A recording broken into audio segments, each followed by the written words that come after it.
Gustong gusto ko yung mga bagay na magagamit ko dito sa kusina. Gusto ko yung maayos yung kusina ko. Naka ano siya, organized. Ayan, kasi yan ang kailangan ko talaga ngayon yung mga organizer, mga lagayan. Dahil, di ba, hindi pa ayos yung aking kusina. So, yung mga lagayan, kailangan ko talaga. Hindi ganun pala siya. Basta, try natin to. Oops. Hi guys! Tara, samahan nyo ako. I-organize natin yung kusina. Ang ganda lang sa mata pagka malinis yung ating kusina, di ba? Ito yung favorite place ko kaya gusto ko laging malinis ang aking kusina. This is my soft spot dito sa bahay. So, tara, simulan na natin maglinis. Dati nga walang takip yung aking lababo. Yan, inuna ko na nga palang ilagay yung aking mga nabili sa TikTok na appliances.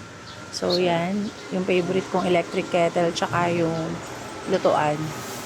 Then, inorganize ko rin to ang lagayan ng itlog. Ayan. Then, pinatong ko sa taas yung mga kutsara para madaling makuha pagka hinahanap.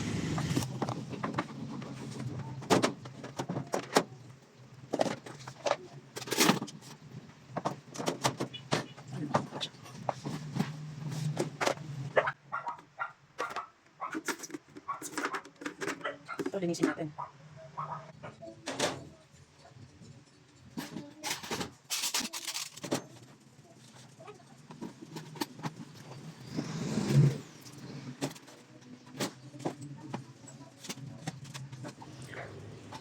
Bumili nga pala ako ng maraming canister para lagayan ng mga munggo, asin, ayan.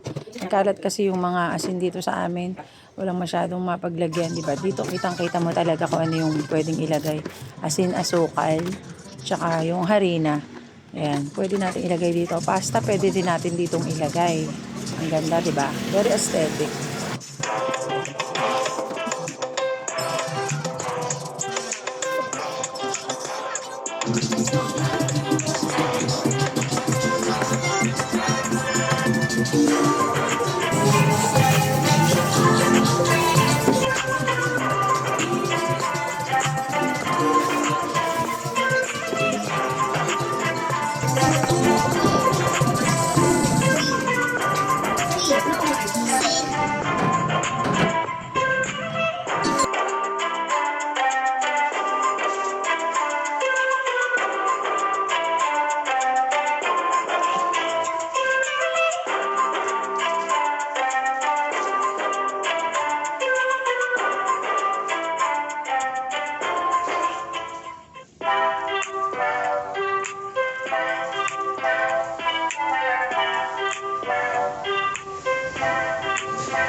Yan guys. Wow. Wala na nakapatong dito sa lababo.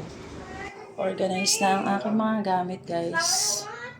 So ito nga pala yung aking patungan. Ayan. Ayan. Yung iba wala pang laman. At wala naman akong grocery ngayon. So yan. Ayan guys. Ito lang natin. Diba? Mas safe siya.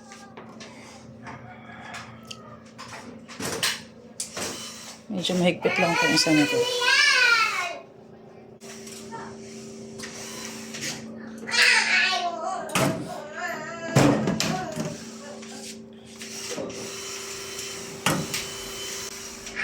Thank you for watching.